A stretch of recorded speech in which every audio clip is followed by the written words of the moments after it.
안녕하세요. 저는 국립고궁박물관 전시홍보과 학예연구사 백은경입니다. 이 유물은 경복궁 준건공사 때 화재를 예방하는 마음을 담아 경회로 연못에 넣었던 청동용입니다. 용은 물과 불가분의 관계를 가진 물의 신으로서 인식이 되었습니다. 바다, 강, 연못 등에 살면서 비바람을 몰고 다닌다고 생각을 하였습니다. 농경사회에서 비가 굉장히 중요했는데요. 비를 기원하는 기구제에서 용을 대상으로 의식을 치렀습니다. 불과 대치되는 개념이기 때문에 화재를 예방하는 용도로 사용되었습니다. 경복궁 근정전 중수공사 때 발견된 용문양 부적이 대표적인데요. 붉은 장지에 용문양을 그린 부적과 천여 개의 작은 용자로 커다란 숫자를 만든 부적이 대표적입니다. 용이 화재를 예방하는 물을 상징하는 개념으로 활용되었음을 알 수 있습니다.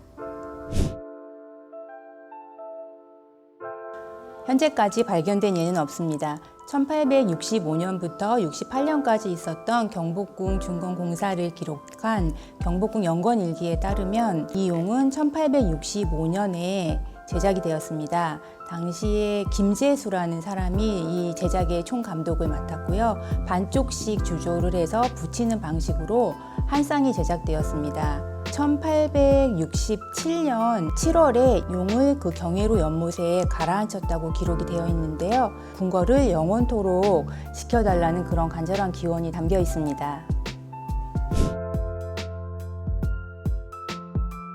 궁궐 건축들은 대부분 목재로 되어 있기 때문에 화재에 매우 취약했습니다. 그리고 초가로 이루어진 민가는 화재에 더욱더 취약했는데요. 세종 8년 2월에 연이어 이틀 동안 대규모의 화재가 있었습니다. 이때 2,000호 이상의 가옥이 불에 타게 되고 조선왕실에서는 이런 화재의 심각성을 인지하고 소방 전담기구인 금화도감을 설치하게 되었습니다. 조선시대 소방을 담당했던 관청은 세종 때 설치된 금화도감입니다.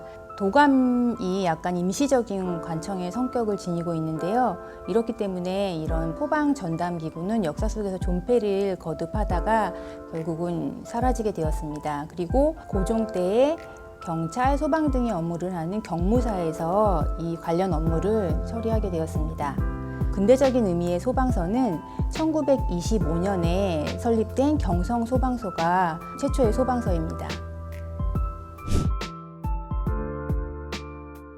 금화군과 멸화군은 오늘날 소방대와 비슷한 활동을 했던 사람들입니다. 금화도감에서 불을 끄는 사람들을 금화군이라고 했습니다. 의정부, 금화도감 제조 등이 모여서 각 관청의 노비 수를 고려하여 금화군의 수를 정하였습니다. 화재가 발생하면 금화군과 물을 공급하는 노비 등이 함께 모여서 금화도감의 지휘에 따랐습니다. 세조 13년인 1467년 12월에 불을 끄는 일에 대한 내용을 경조, 한성부, 공조에 내려주었는데요. 불을 끄는 군사인 멸화군 50명과 도끼, 갈고리, 밧줄 등을 내려주었습니다. 멸화군은 종루에 올라가서 망을 보는 일을 하였고요. 바람이 강한 날에는 순찰 활동을 하면서 화재 예방 활동을 하였습니다. 조선시대에도 소방 관련 매뉴얼이 있었습니다. 금화도감에서는 의금부로 하여금 종루를 지키게 하고 병조에 각 군인들을 지원하게 하고 한성부에서는 노비들을 지원했습니다. 그리고 야간에 화재가 발생했을 때 원활하게 이동할 수 있도록 하기 위해서 이들에게는 심패를 소지하도록 했습니다. 금화도감 설립 이전인 세종 5년에도 권례에 화재가 발생했을 때 어떻게 해야 하는지에 대한 지침이 있었습니다. 당시 숙직자, 그리고 권례 시동, 그리고 성문을 지키는 병사들은 불을 끄는 소방관의 역할을 했고요. 다른 근무처의 근무자들은 자리를 뜨지 않고 지키도록 하였습니다. 그 이유는 이런 혼란을 틈타서 반정을 꾀하는 일들이 종종 있었기 때문입니다. 궁궐 내에는 화재에 대비한 다양한 소화시설들이 있었습니다. 주요 정각의 주변에 도끼, 갈고리, 밧줄, 긴 사다리 등이 비치가 되어 있었습니다. 화재가 났을 때 지붕 위에 올라가서 물이나 모래 등을 뿌리거나 불이 다른 건물로 옮겨 붙는 것을 방지하기 위해서 인근의 건물들을 철거하거나 하는데 이러한 도구들이 사용이 되었습니다. 긴급한 상황에서 지붕에 오르내리기 쉽도록 하기 위해서 그 쇠갈고리를 설치하였습니다. 그리고 경종대에 서양에서 수총기라는 것이 수입이 되는데요. 이것의 도입으로 그 소방 시설이 한층 더 발전하는 계기가 되었습니다. 그리고 이 외에도 궁궐 안에는 초기 화재에 진압할 수 있는 소방수를 담아두는 드무라는 커다란 쇠 항아리가 있었습니다.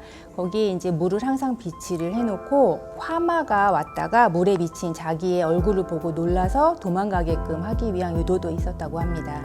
그리고 궁궐에는 많은 우물 그리고 작은 연못들이 있었는데요.